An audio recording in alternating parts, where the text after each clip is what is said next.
Time is approximately forever.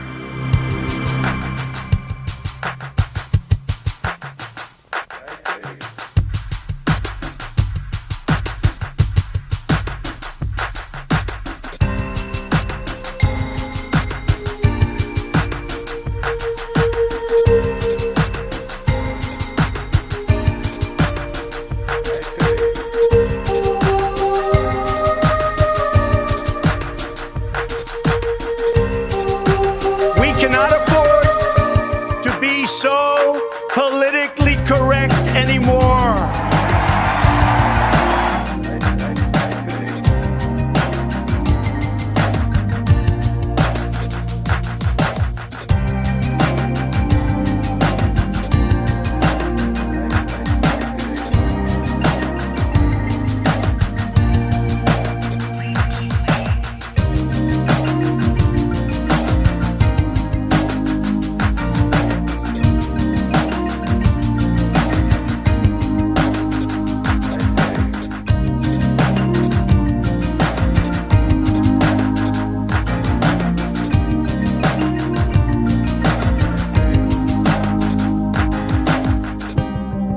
Americanism, not globalism, will be our credo.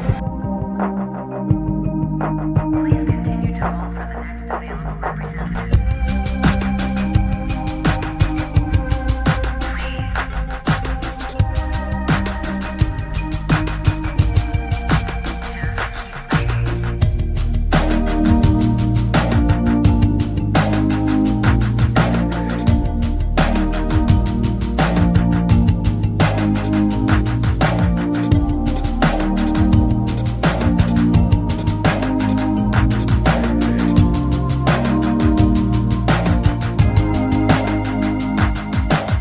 Americanism, not globalism, will be our credo. We appreciate you waiting and waiting. What is it you're waiting for? Do you even know anymore?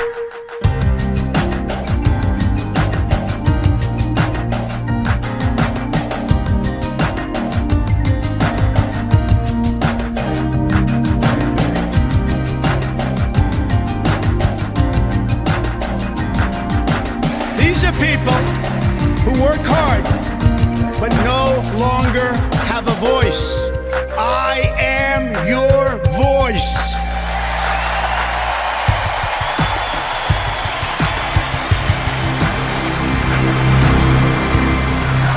Disconnected.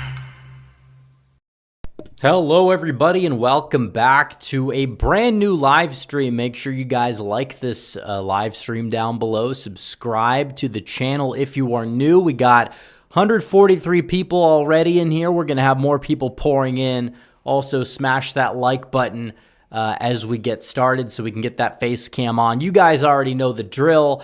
And we also have a goal going on. $5 super chats and above. 20 of them. Can we hit that goal? We're already 20% of the way there. I think the answer is going to be yes. So make sure if you guys want to contribute to the conversation, like the stream, subscribe, hit the bell, super chat. We will be getting to the super chats later on during the show. But anyways, we have a lot to talk about tonight. The U.S. hockey team won the gold for the first time since 1980. And on top of that, they also defeated a communist icebox while doing it, just like they did in 1980. Think about that. Additional food for thought. You love to see it. America is back. Donald Trump with the State of the Union coming Tuesday. We'll probably go live after on Tuesday when he does the State of the Union. Maybe not during, but we'll go live after.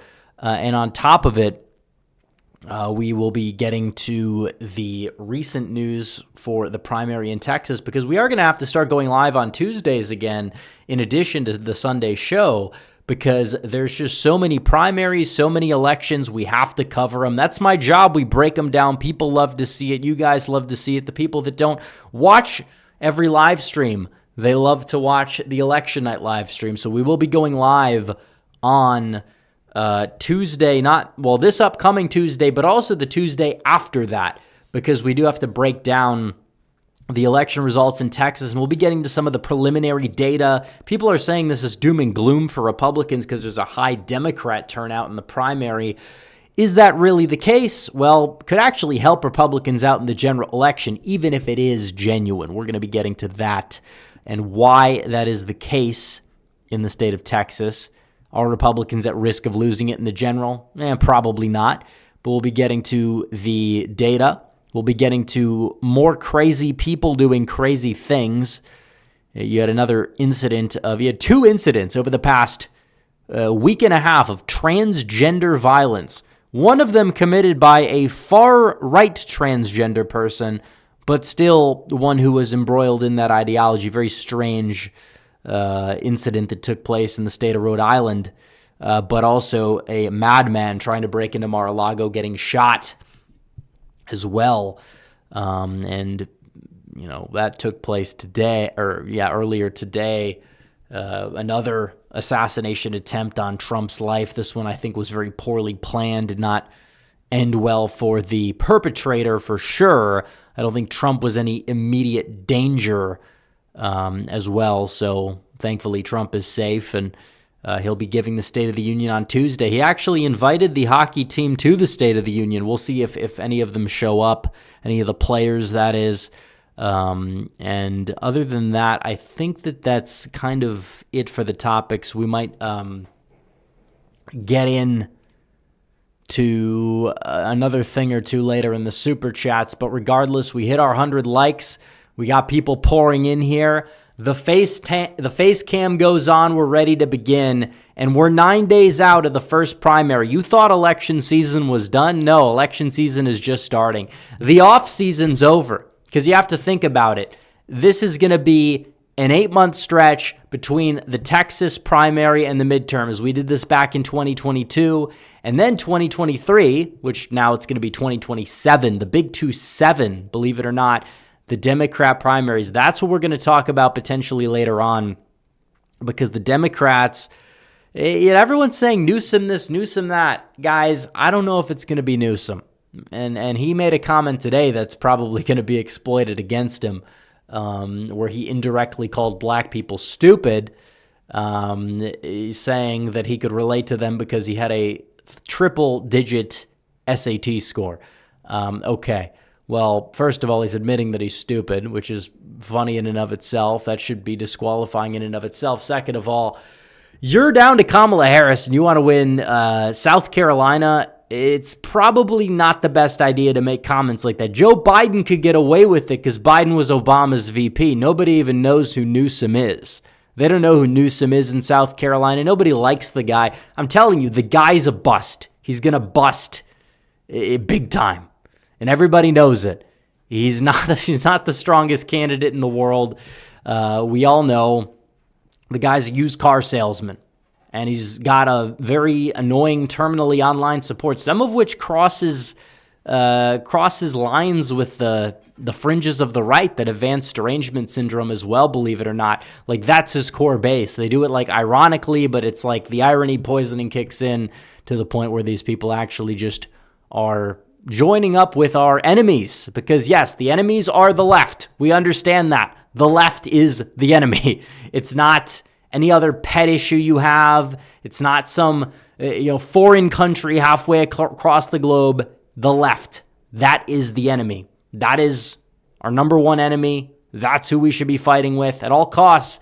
But no, it's actually, some people will say accelerationism. You can't accelerate. We've been over this. We could talk about demography. I think that's the number one thing to talk about.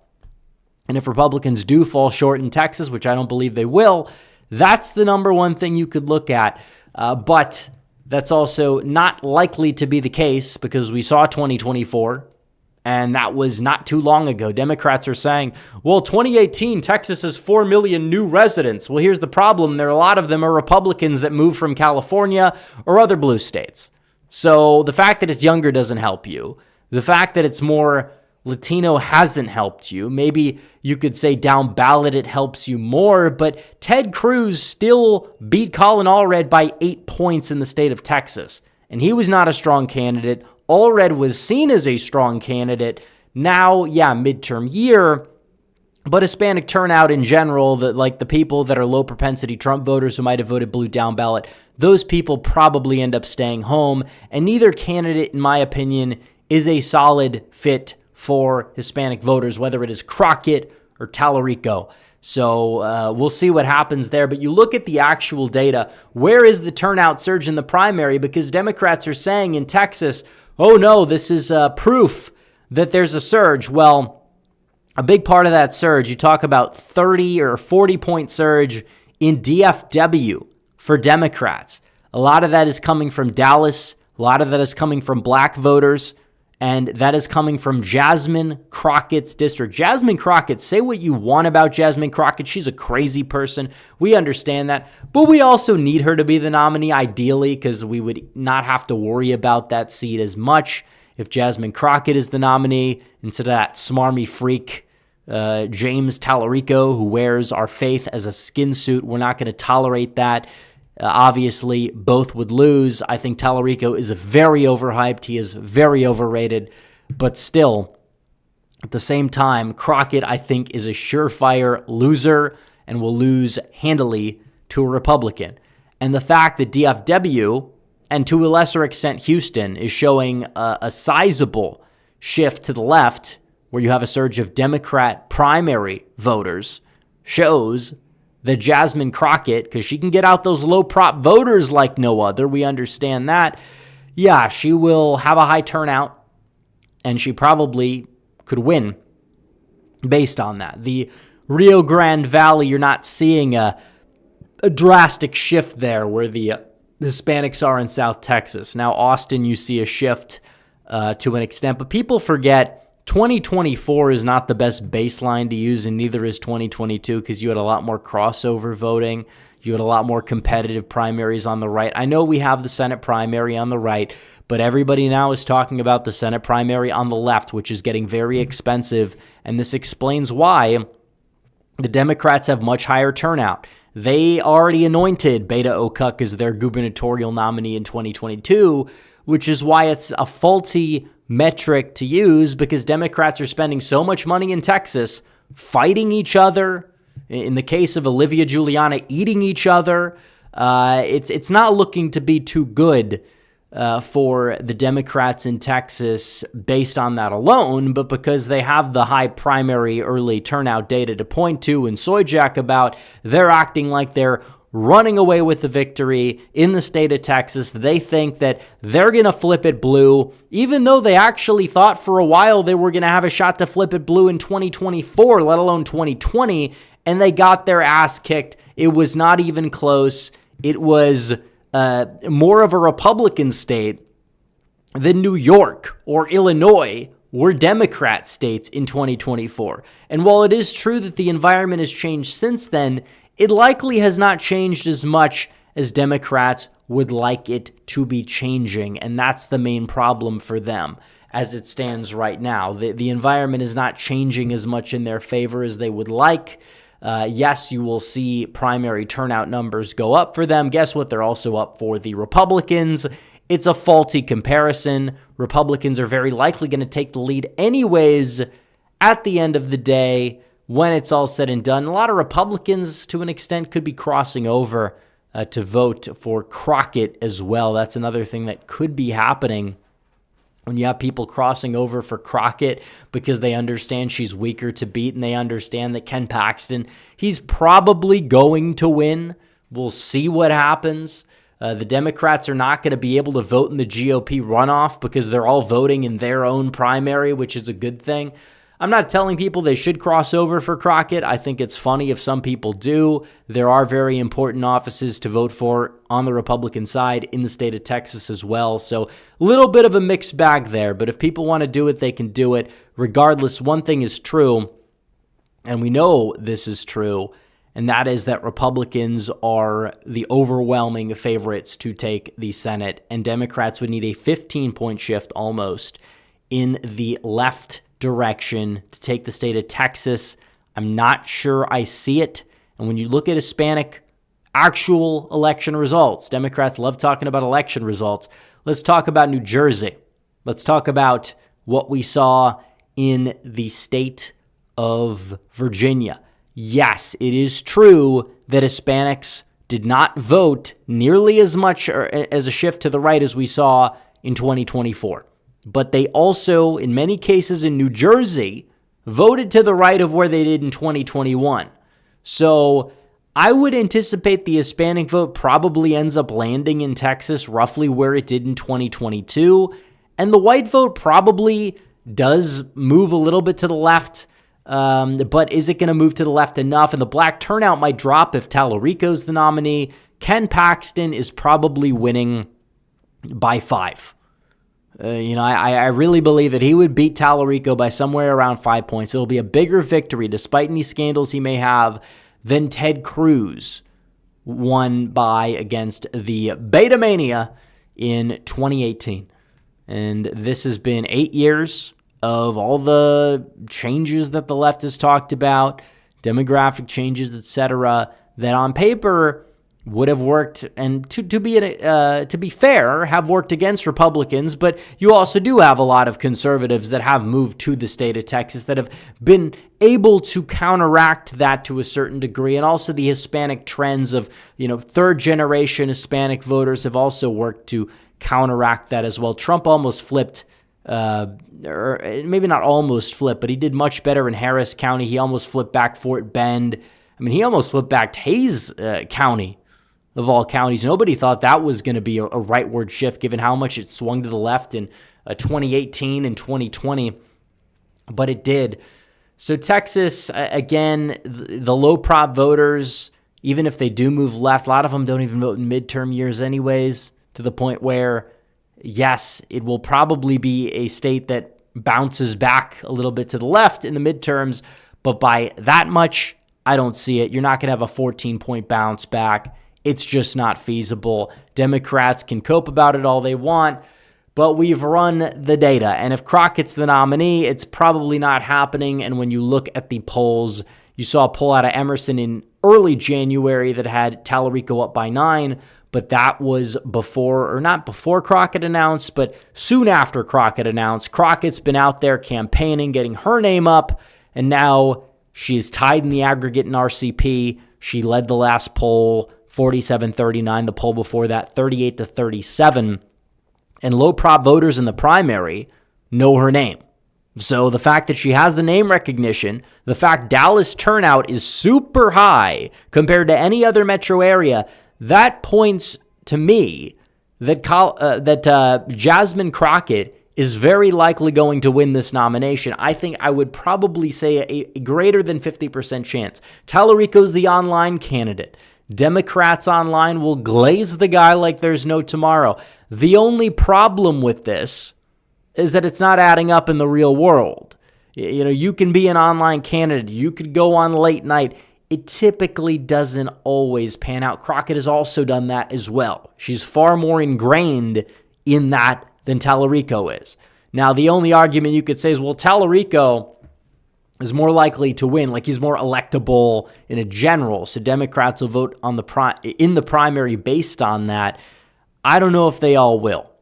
I think people forget where the Democrat primary electorate is kind of going, especially when they do say it is getting younger, it is getting further left. Bernie Sanders in 2016 and 2020, take the average, was getting roughly 40% of the vote in a head-to-head. You're talking about the far left getting 40% of the vote in a head-to-head of a contentious primary. Okay, well, guess what we've had since 2020? You've had 8 years of even more people losing their minds. You've had 8 years of people who were raised on Reddit entering the electorate and boomers dying off and moderate minorities leaving the party. So what do you expect to happen come 2028? And this is what I wanted to talk about later on in the stream, and we might touch base on that later on, but we'll touch base on it right now. It does seem as if Gavin Newsom is going to have a problem. because we see him as far left. He has a far left track record of leadership, a poor track record of leadership, but it's kind of like a corrupt neoliberal track record where he just has like far left social policies and, economic regulations, things of that nature that we don't like, but the far left also doesn't like it because they don't see him as far left enough. And they can recognize he's not a good governor, but they think it's because he's not crazy enough. And at the end of the day, that leaves a wide open, gaping hole on the far left for somebody to fill the shoes of Bernie Sanders. And AOC doesn't want to do that, apparently, because she's too busy trying to be a centrist, and it's not going anywhere. So who does that open a vacuum for? Some unknown candidate we've never heard of, or maybe none other than the return of the actual frontrunner, according to the polls for 2028, Kamala Harris. She lost in 2024. She forwent a run for governor, I guess you would say, and now it's very clear to me that she's running for president again and probably is going to try to corner the far left. And she also has the more establishment support among black voters and probably some establishment like white women as well in the primary. Establishment white men in the Democrat primary might go to somebody like a Newsom. They might go to somebody like a Pete Buttigieg. But they're not probably going to go for, or maybe they will. Who knows? Some of them might, but not a lot of them.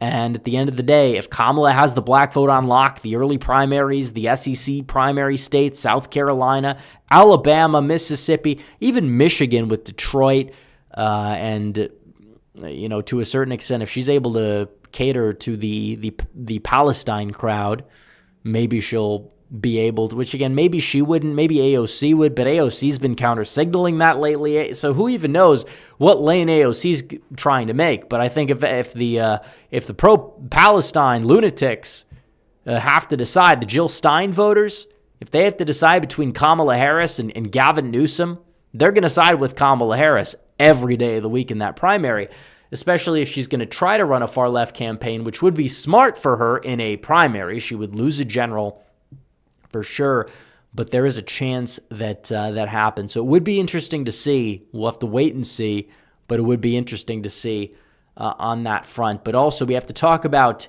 before we get to the super chats here,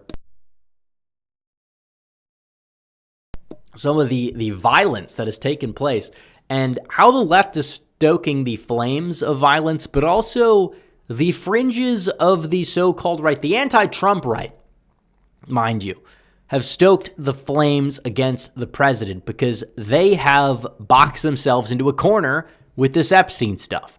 And it's clear to me that this is not worth as much airtime as it gets. We understand that Epstein was a bad guy.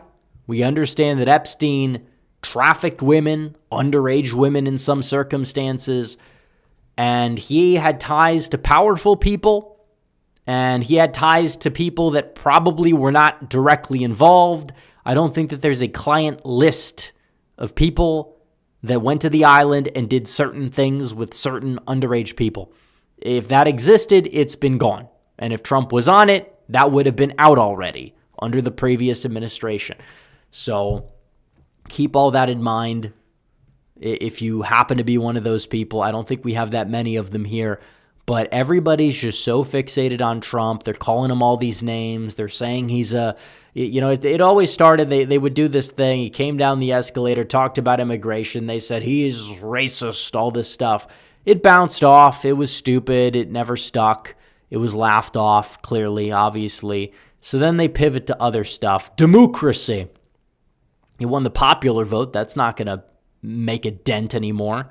We understand that. So now it's pedophile, which is a word that should be reserved for the worst of the worst people in society that actually have been proven to commit sexual crimes with children. However, at the end of the day, they're willing to just throw these terms out there, throw them at the wall, see if it sticks. And then you have these lunatics who were fixated on this stuff, whether they're on the left, whether they're on the fringes of the right, we don't even know. It doesn't matter. The bottom line is it needs to stop. It's brain rot. It's stupidity. People need to understand that. They're powerful people. that are tied to bad things? Is it probably in the, average person that views it cartoonishly? Are they overblowing it a little bit? The chances are yes. They think every person who ever met Jeffrey Epstein is like eating children and things of that nature. And we understand that that's probably not true. Now, the guy definitely was shady. He was trafficking women. He was trafficking underage women. Bill Clinton probably had some involvement. Trump was one of the first and only people to cooperate with the investigation, was throwing him under the bus. Yeah, the messaging has at times been spotty from the administration regarding the Epstein stuff. We're past that. We understand that. But the fact that you have these people, these lunatics that are out there doing this stuff, attacking them, the discourse is screwed. And you have people that think that there's actually this stuff going on and they're doing this kind of stuff. Again, it's a little bit of a bridge too far in my book when you have people that are actually trying to shoot people because they believe like schizoid narratives. Like, yes, that's a problem. I think we understand that. And when you have people on the right that pour the gasoline on the flames of this stuff because they think they're like somehow getting somewhere, how does this help the right exactly?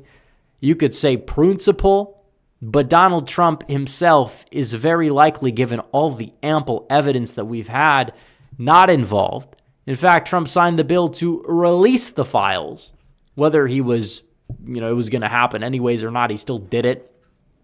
It's out there. There's files that are set to be released by the millions, but people aren't seeing what they want to see in the files. So they'll just say, redacted, make the arrests. Okay, well, give me the names then. Then they don't have any names. That's the thing. It's posturing. They want to feel virtuous. They want to feel like it's like some sort of like superhero movie where they're just like saving the day or something.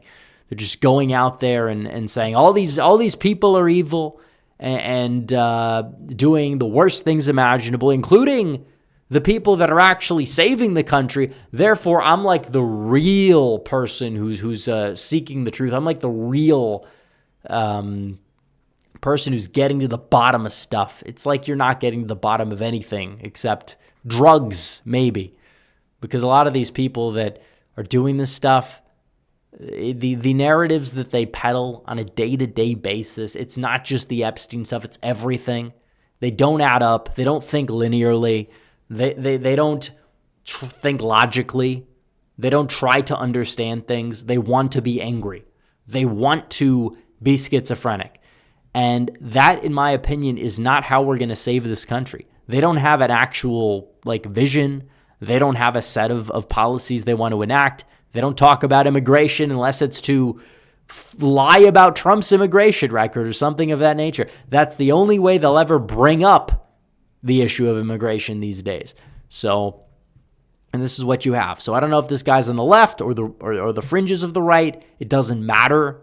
Both are fundamentally retarded, and we will use that word because there is no better word to describe these people. And yeah, I mean, that's exactly what you are if you decide to go and do whatever this individual did.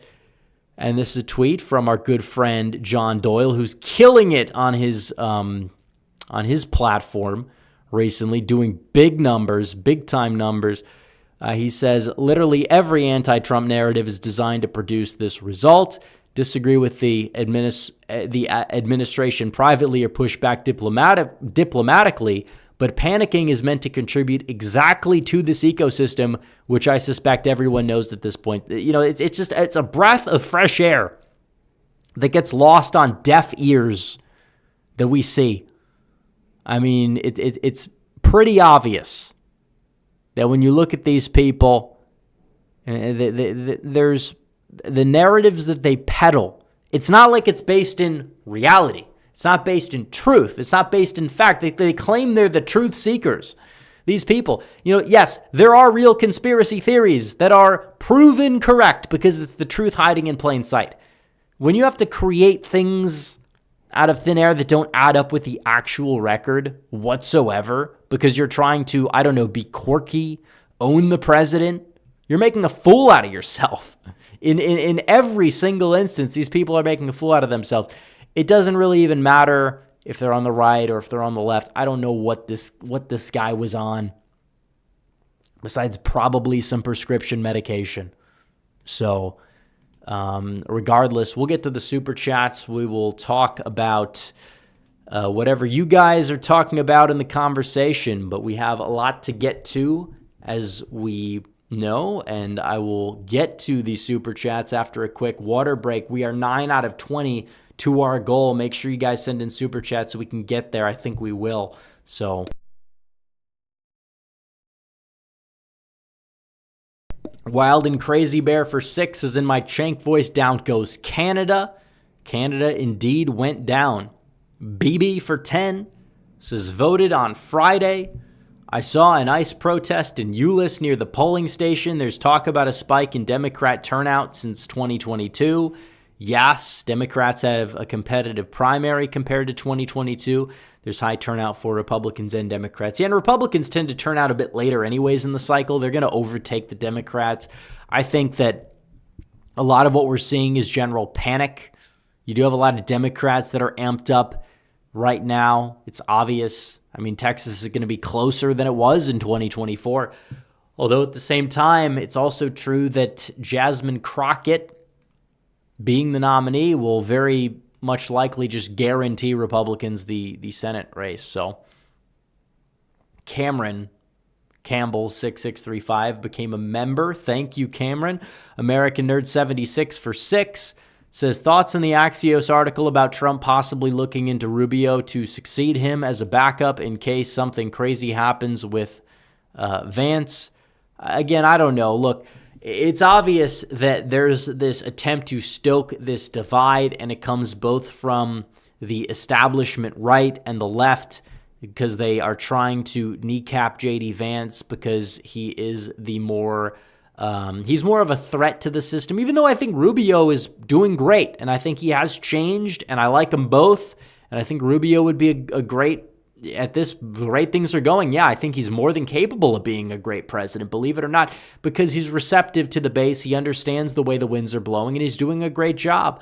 Now, I think he'll likely be VP. I think Vance will likely be at the top of the ticket, but you hear a lot of talk about Vance because Vance is more of like a proven threat to the status quo at this point, just based on the fact that he's been going against the grain for the past, I don't know, 5 years or so, which again is crazy because it's funny because it is true that Vance was more of Rubio was less of a never Trumper than Vance was in 2016, but times change. And that's something that people, I think, also are going to need to understand ahead of the 2028 primary. But I don't think Rubio's going to run. So I think it's a moot point for people to be sitting here and complaining about it. I think both are great. I think Rubio, even if they kept him on as Secretary of State in the Vance administration, I think that would be great too. So let's see. American Nerd 76 says, can't believe the U.S. beat Canada in a hockey match. Well, I can. I mean, 2010 was a really close game. There's a lot of talent. And, of course, it all comes through Metro Detroit. That is hockey town.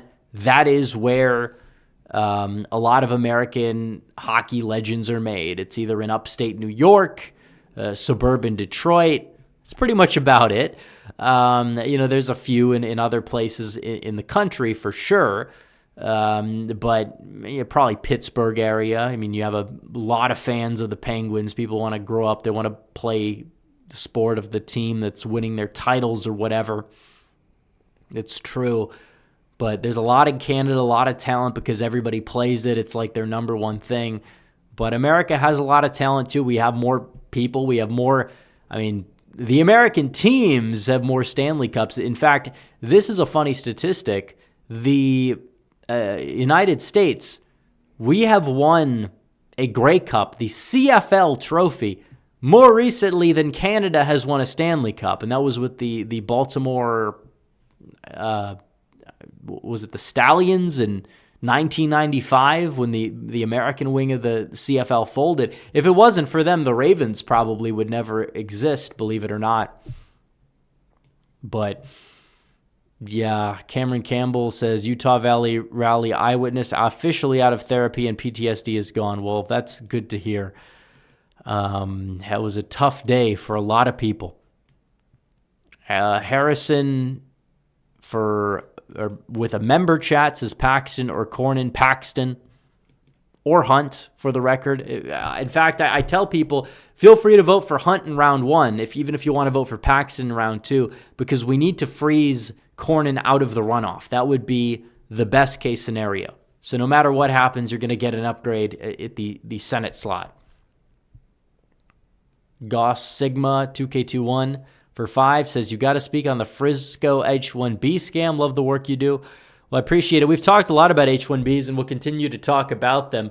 There is a lot of scam artistry that does happen. I mean, you have these people that come in on these fake credentials. They apply to these jobs. They, take them away from American citizens. And on top of that, talk about the in-group preference of these people. They almost only hire other Indians. In fact, every single lawsuit that's ever been brought against Indians in America for employment discrimination has been successful for that very reason, by the way, because every single time this type of stuff happens, it is proven. I mean, these people are in many cases coming in, breaking the law, not all of them, but a lot of them, occupying tech jobs that otherwise could either A, be outsourced to their home countries, or B, they could go to Americans in the United States. And they've been taking advantage of things like FHA loans that until Trump got in and put the guardrails on, they were buying up these homes in northern DFW and renting them out, and they'd rent probably not, in terms of the discounts that they would give to certain people. I have firsthand experience with that and the way these people have operated, and it has not been ideal. In fact, could have taken them to court. Just we'll leave it at that because of how things were and how poor things were dealing with some of these individuals. But it's a mess. It is a mess with what we're seeing. Real Texan Politics sent a member chat for 43 months saying, how do you feel about Brandon Herrera and Steve Toth's primary chances with Gonzalez's scandals and Toth getting TP Action's endorsement? Cautiously optimistic is what I would say. I think Toth has a very good chance because you ran a nobody against Crenshaw last time. He almost knocked him off. He got a big share of the vote, and that was back then. Now you have somebody who has more credentials, more endorsements. I think it's more likely to happen. Trump never really endorses Crenshaw, but also doesn't endorse against him. Trump did endorse Gonzalez. Maybe it was because Brandon Herrera said something positive about Thomas Massie in 2024. I don't know. I don't know if he would be another Massie, as some people are saying, but he seemed like an upgrade. He seems like he would be an upgrade over Gonzalez for sure. Hopefully, he would not try to be one of these divas who grandstands against the president's agenda. If he gets in there, we'll see. But Gonzalez does need to go down. Hopefully, Brandon wins for sure. Let's see. American Nerd 76's thoughts on the controversy surrounding Gonzalez. Seems like it seems like a horror show. I mean, you have a woman who's a staffer that is like in an affair with him and then is like, suicide from what we hear. So the whole thing is just a big mess, and that's not something that should help any politician. Now, Gonzalez will win the general, I'm sure, but even then, his margin there probably is going to be a bit diminished, you'd have to think. So hopefully he loses the primary. He almost lost it last time. I know Trump endorsed him, but I don't think that it's going to play much of a role because Trump endorses like every incumbent. And we've seen Trump endorsements lose in the past. I mean, Madison Cawthorn ran against one. He beat one. So, Real Texan Politics for 5 says Texas, vote Paxton or Hunt for Senate, Don Huffines for Comptroller, Aaron Wrights for AG, Beau French for Railroad Commissioner. Yeah, they're really going after him.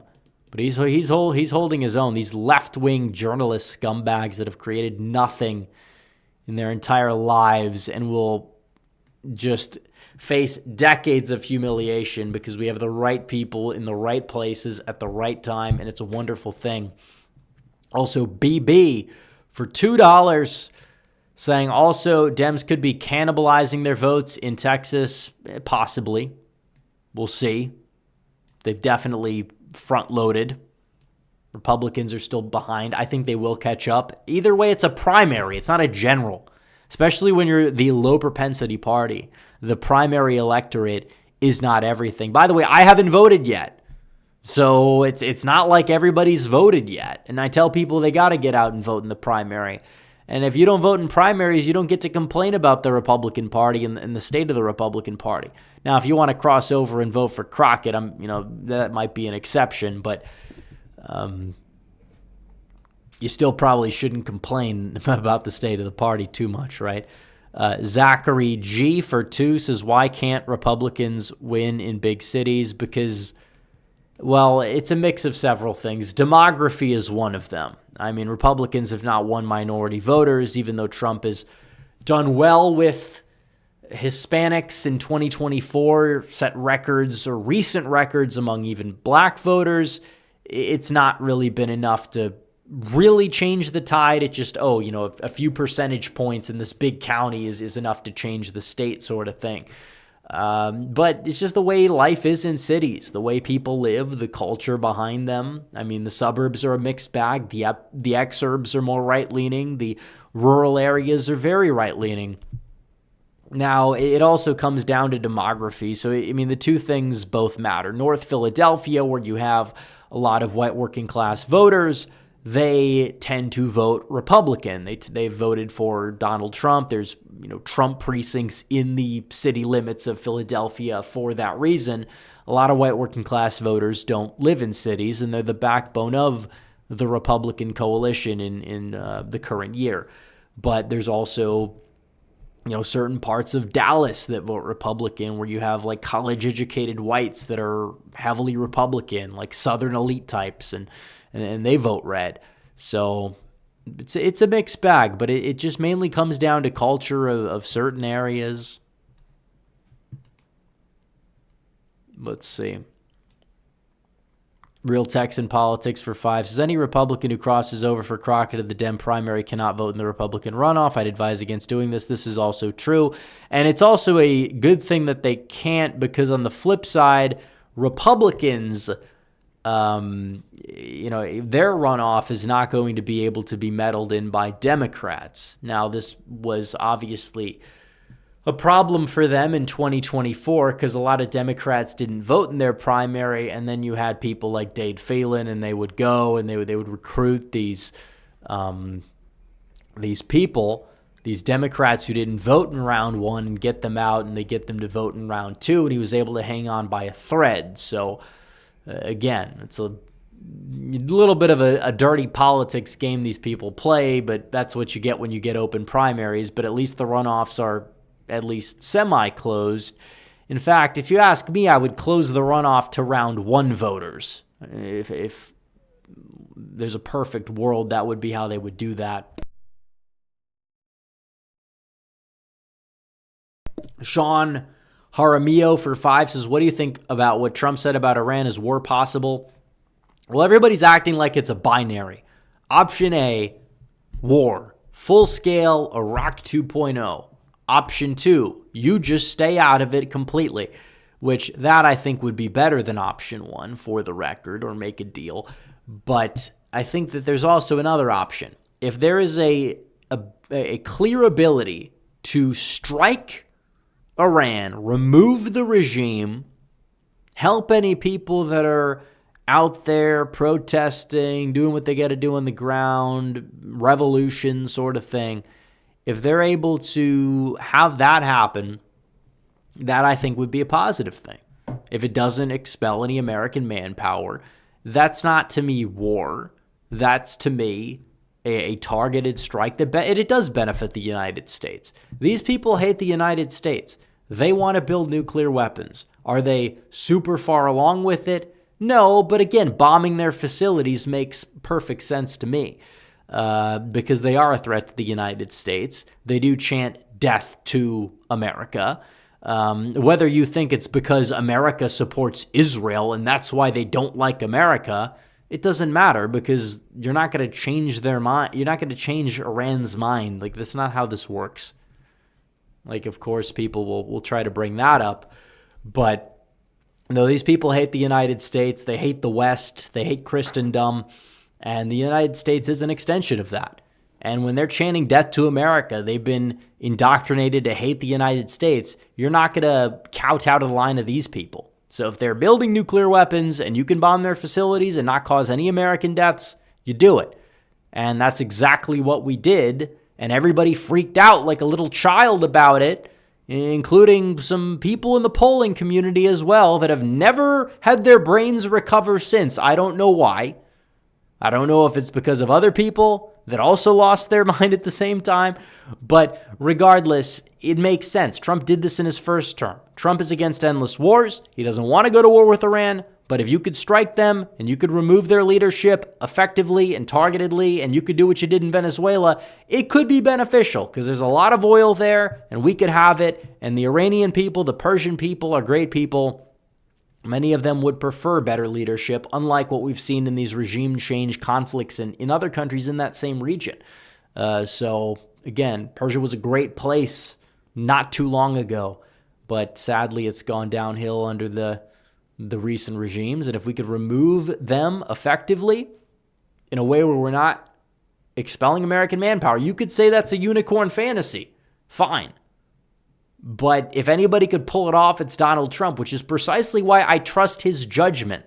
It's not like a Bush doing it. If Bush says he wants war, that is a problem. If Biden says he wants war, that is a problem because Biden's incompetent. Donald Trump knows what he's doing. He is not an overly interventionist guy, which means that if he does something, he's showing somewhat of a bit of restraint in his approach. And I think that this is one of the things regarding foreign policy with Trump that people just need to shut up and trust the plan, myself included. I'm doing it. You know, I'm not trying to get other people to do something I'm not doing here. But you have all these people that like to panic and they make fools out of themselves. And it's like, what are you doing? Seriously. This regime in Iran is not ideal. And if there's a way to remove, I would take that, depending on how it could be done. If not, if it would cause a full-scale war, more destabilization, which I don't even know if that's possible, but a war where we send American manpower is not what we want to do. It'd have to be something like a Venezuela. And I think Iran is just, they're a paper tiger anyways. But I don't think war is possible in the traditional sense of war when people use the term. Rowdy Row Down Under for $7.99 Australian, username checks out, says, why not redraw where there is a GOP trifecta or supermajority like Nebraska, Iowa, and Kansas to hold 4 seats and Georgia and South Carolina to flip 2? Well, Iowa's already 4 Republican seats, so that wouldn't do any good. Kansas, the Democrats have the court. Same thing with Republicans in Maryland, which is why the Democrats can't redraw. Nebraska is full of feckless rhinos and nonpartisans. They won't even redraw to help the Republicans at the presidential level with Nebraska's 2nd district. I don't know what makes people think they're going to move to do that in the Congress for mid-decade redistricting. Also, Georgia and South Carolina, that might happen if the Voting Rights Act Section 2 goes, which it likely will, but that would be after the midterms. But then Democrats are going to do the flip side in Colorado. They're going to do the flip side in Virginia, Washington State, probably. The whole thing's a mess. Videomaker 2341 for 2 says, can't imagine an Abbott Crockett voter in the general. They will exist, believe it. I mean, there were Abbott Beto voters, believe it or not. It just depends on the weaknesses of the Democrats at the other levels. I don't think there would be that many. There might be more. Well, I guess it would just have to be somebody who doesn't like Ken Paxton very much. I mean, those people do exist. Also, Videomaker 2341 says, hoping Brandon Herrera wins his race. I do too, although I don't live in his district and I have no pull over that. Giblet6371 for 5 says people sit on their sanctimonious soapbox when it comes to the Epstein files and extrapolate what they want for confirmation bias viewpoints. Yeah, because it's clear you have these things that say these people called in tips and they said Trump was involved with children. And then you have the screenshots, even though it says at the bottom of the screenshot, this person was deemed not credible, and they will take it and they will run with it and they will act like this is enough. They'll flood the zone with BS, as we've talked about. And then that's the narrative. That's it. I don't know.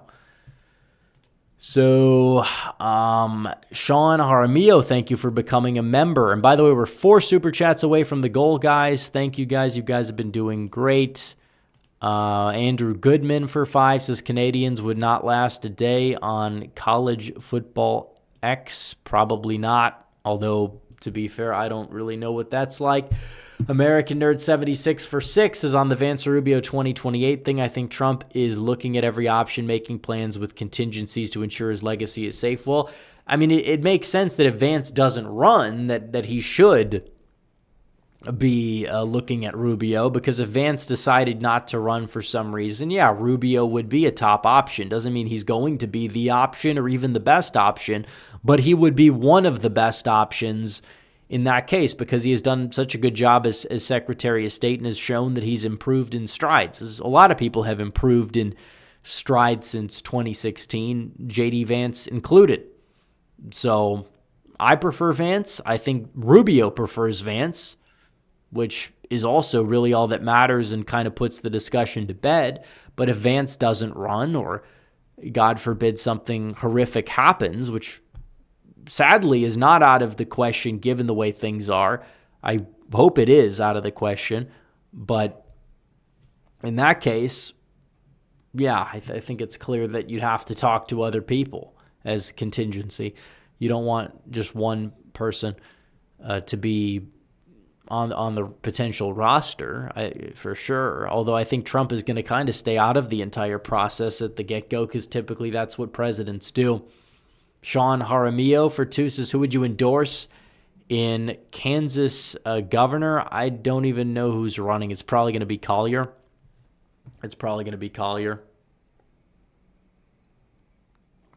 So whoever gives Republicans the best shot at winning that race is probably ideal. It's not like the governor of Kansas is the hill to die on here. I don't see like a super based candidate in the running.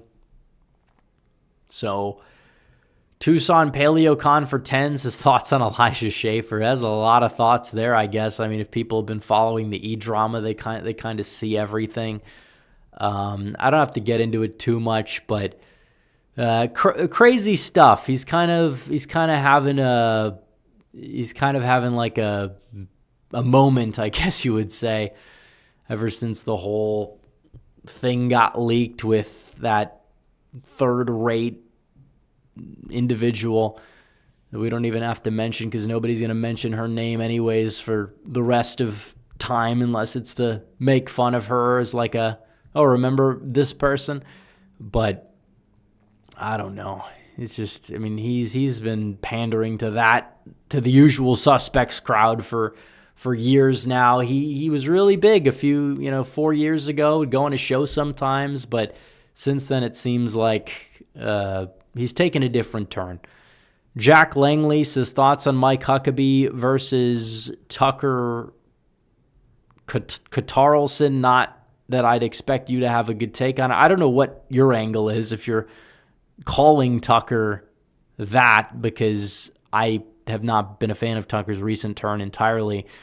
I thought that there were times when, I'll say this. It's funny because Tucker will interview the people, and he's such a gaslighter. He'll interview the people like the Fuentes types and all those people, and he'll give them the floor. He will never push back.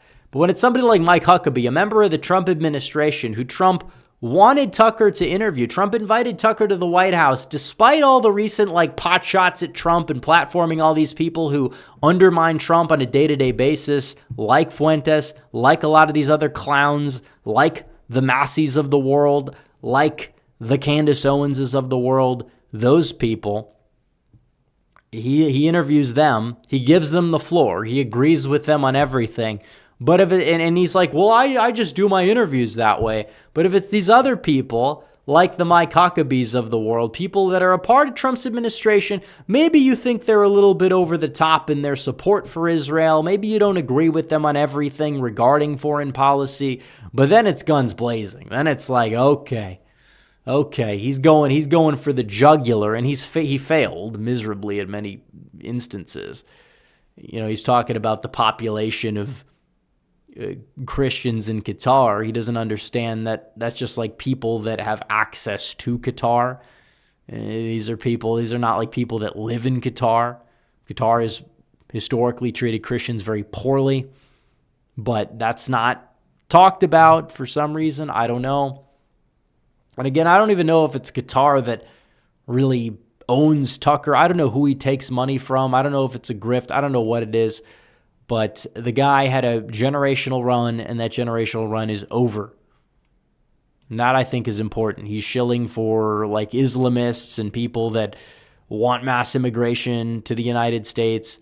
And regardless of whatever you think about Israel, it kind of is crazy that the anti-Israel stuff always ends up with shilling for Islamists, and just like it's kind of taking this like anti-white framework in a way, with the whole like colonization stuff and worrying and caring about borders halfway across the globe, even more than some of these like neocon types do. Like, it's insane. FM 32047 for 10 says, I'm a bit scared that Soy Cooper will win the North Carolina Senate race, but hoping in 28 Laxalt Kemp Don Jr. run for Senate. I like Garrity for it, but Trump 28 would energize the base to turn out. Well, Don Jr. running for Senate's not going to take the shine away from the presidential ticket, regardless of what happens. And, Don Jr. is even a resident of Pennsylvania. He could run for Senate. I don't know if he would. I've always thought that if he does, it could be like for something in Montana or something like that. But sadly, Trump won't be on the ballot. And if he was younger, I would probably prefer him to try and run for a third term, because he has a coalition, and it's a wildly successful coalition, despite all the attempts to fracture the coalition from the usual suspects. Dabur Ashed for £2 says, let's be real though, Iran had it coming. Giblet 6371 says, people have a proclivity to vote blue in cities because of more social welfare programs. That's part of it. Sam Madsen says, why are the Irish a mostly Democrat voting group still? I don't know. I mean, the Northeast is just kind of like that in New England.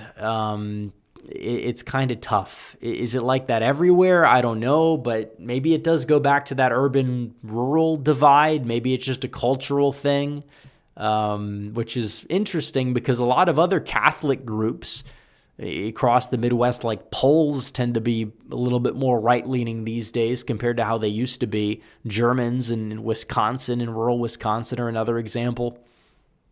So it's a tough question. I don't know. They've just kind of been averse to populism for one reason or another, from what I've heard. Real Texan Politics for 5 says, thoughts on Doc Pete Chambers. He's trying to primary Abbott, has a lot of online hype, but I can't see him getting more than 10 to 15% of the vote. Yeah, I mean, I was seeing some people attack TPUSA for endorsing Abbott like it was like they were acting like a bomb dropped. It was like the worst thing in the world. But the guy, Abbott's going to win his primary handily. He won it handily in 2022, and that's when he had a lot of high-profile challengers against him, like Allen West, Huffines, etc. There were some other people. There was a guy named Rick Perry who was not the Rick Perry, but he was in the race. He got like a few percent of the vote. It's just like, yeah, no, it's like Abbott has issues, but a lot of them have been rectified, and they're complaining about the H-1Bs and stuff. That's a valid critique of the federal policy we've had in this country. Abbott can't do much. I don't like the virtue signaling he does. I like, why does he have to go to India multiple times when he's governor of Texas? Like, that doesn't make sense. But at the end of the day, he did take action to mitigate the H-1Bs, at least the control he had over them, the same way DeSantis did in Florida. to the point where I don't know if it's really the biggest issue when you're talking about voting for governor. The same thing goes for Vivek. I don't think Vivek is a strong candidate by any means, but people that are afraid he's going to import H-1Bs to Ohio when you really don't have much pull over that as governor, I think it's a bit misplaced of political capital that we see from people, especially because his primary challenger is a crazy person who accused me of being in the Epstein files, who would have probably been 5 years old at the time that the lion's share of stuff was going on. So he's a crackpot. John Waffle, H2P, his thoughts on the Pennsylvania's governor's race. I don't have anything on that. Right now, it's probably going to be Shapiro by the upper single digits. I don't know. We'll monitor the polling as we get closer, but we have a long way to go.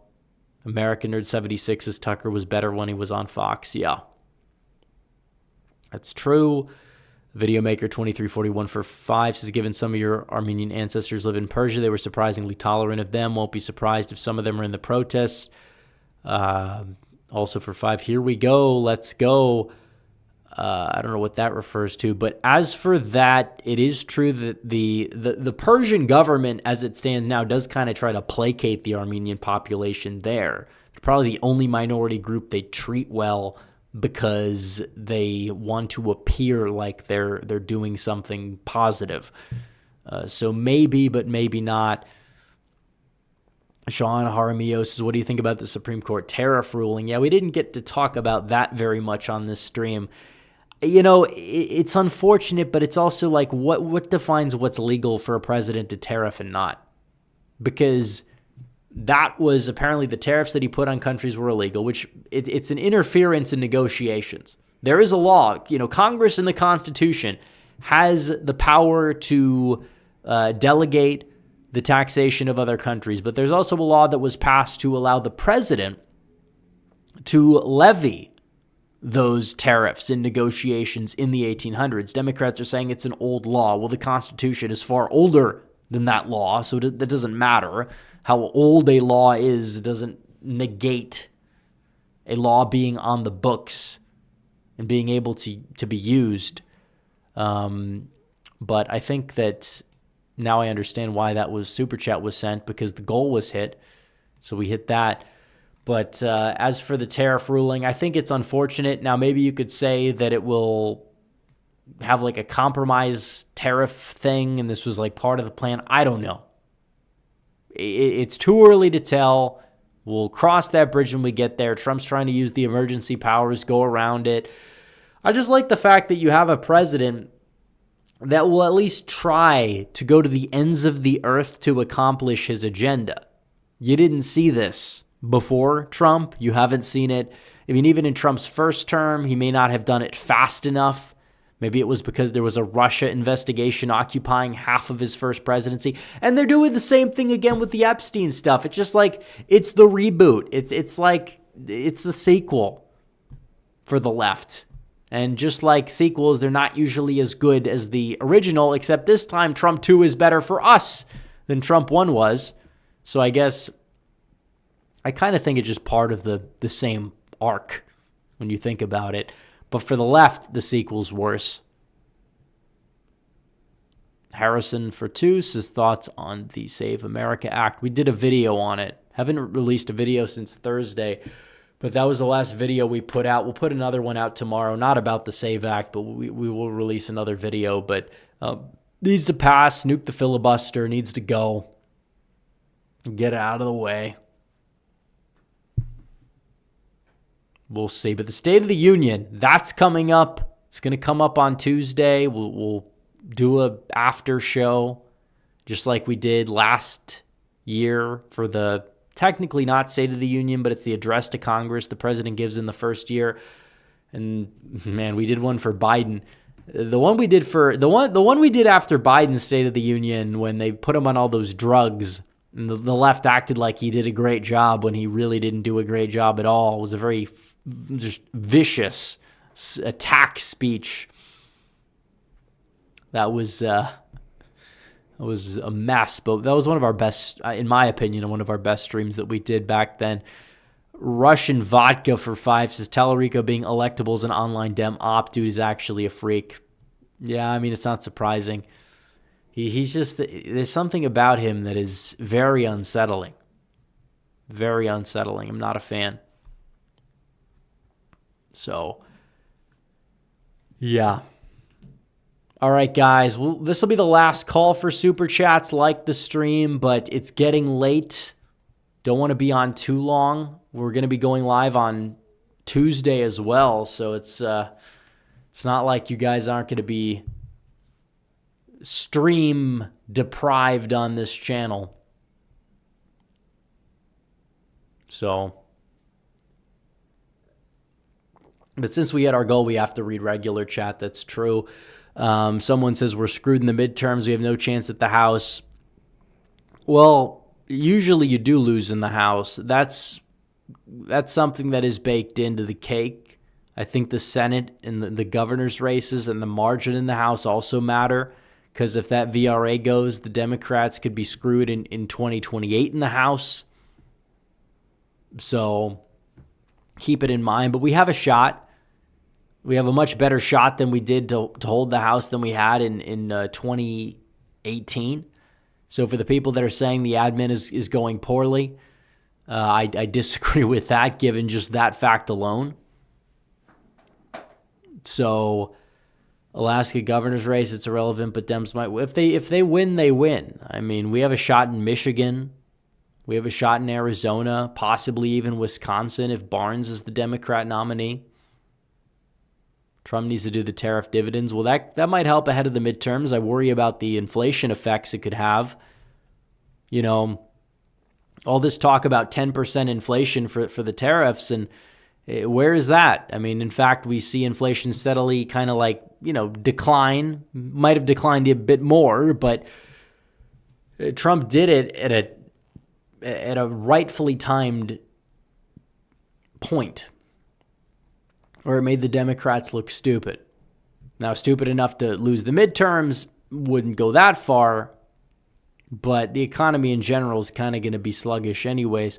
Sam Harrison for 5 says, thoughts on Donald's ordering cops to arrest Fishback? Well, I mean, the guy's trying to get into his event. Like, it's, what do you expect? I honestly don't even know. Like, Fishback is running a campaign for governor of Rumble. And while some of his policy proposals might be interesting, some of them are just dumb and panderous and not going to go anywhere. The guy's going to get single digits in the primary. It's not going to end well, whether you like some of what he says or not. So, but, okay, somebody, guess we accidentally set off the Alexa there. Let's see. BB says, by the way, remember 2018, same panic happened then. Yeah, with tariffs. And it's funny because the only thing that didn't work for the economy during the tariffs, at least to that point, was the job market, which is what they were supposed to be helping, which could happen long term still. But all the talk about all the talk from the Democrats kind of did backfire. Talking about inflation kind of made them look dumb, backed into a corner. Russian Vodka for 5 says, Dem slipping Senate talk is insanity. Ohio, Alaska, Iowa, Texas were double-digit Trump states, and Husted, Hinson, and Sullivan are very strong candidates. I think you hit the nail on the head. And I think there's a lot of people that don't care who the Republican is. They will not allow Texas to be a blue state. That's why they put up with a full total abortion ban in Texas, because they don't want the liberals moving here. Even if they happen to be soft on abortion, they still don't care, because they understand what's at stake if the other side gets power. So, absolutely. Why do I leave my PFP static? You want to like spin around in the side of the screen? Is that what you're saying? Sullivan is not losing. No, he is not. Bajic is in the House. He has no competition. He'll win. True. That seat is not really in play.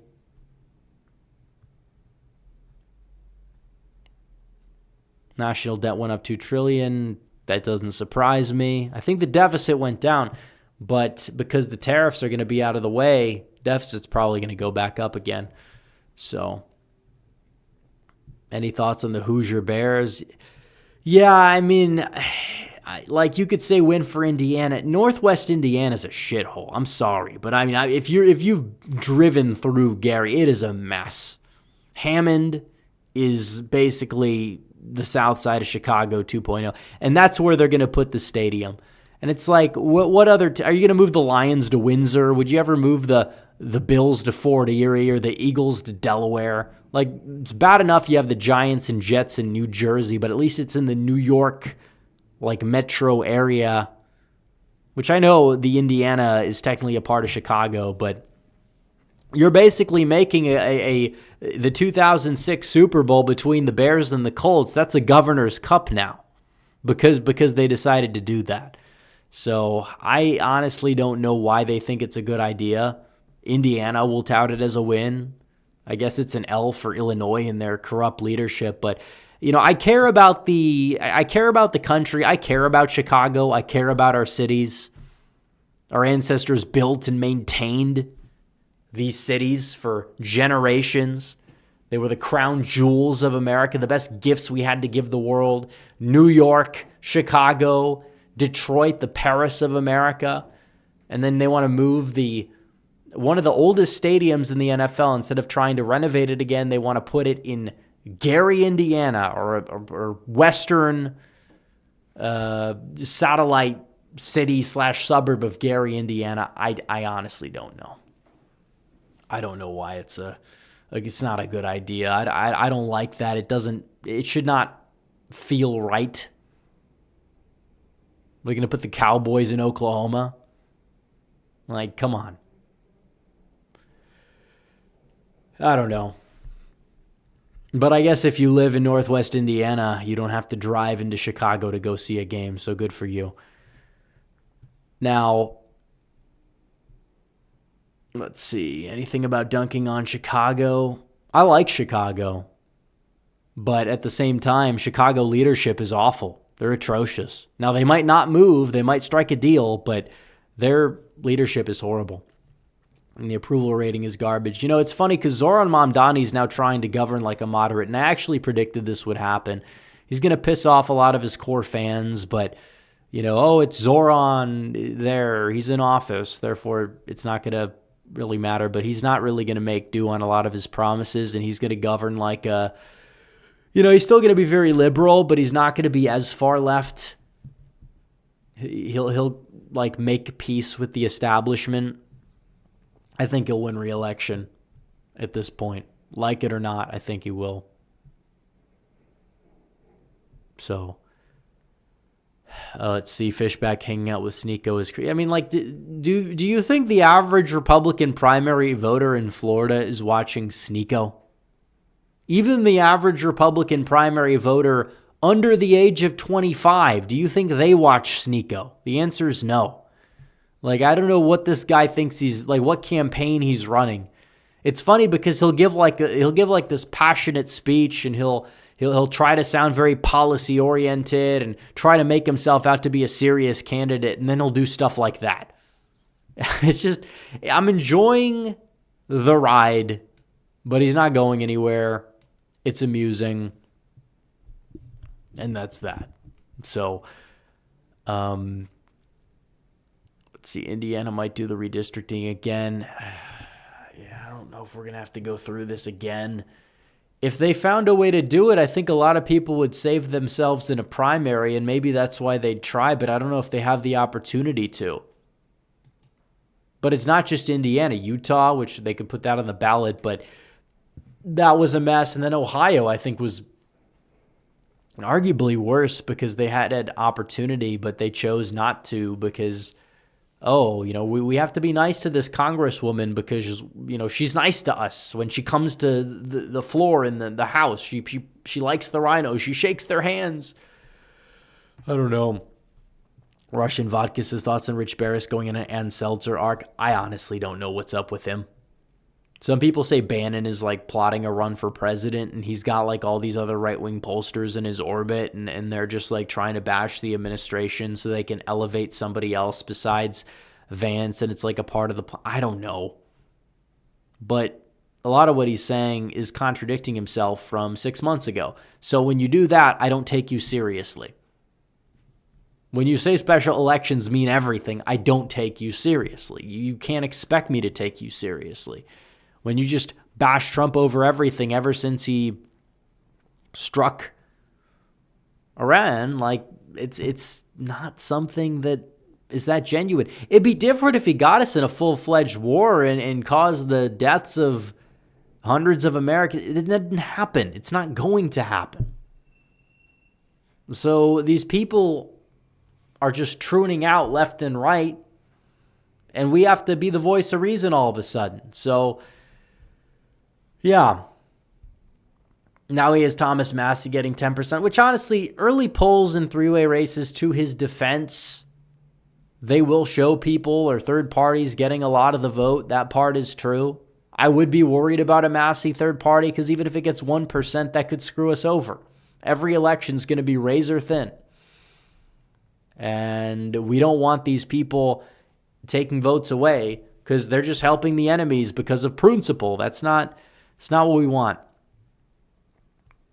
I mean, the Libertarian candidate in 2020 took away enough votes for Trump to fall short. Shenanigans aside. So keep that in mind. All right, guys, we're going to wrap it up. Anyways, guys, like the stream down below. Subscribe, hit the bell. I'll see you all in the next one. It's been a good stream. Red Eagle out.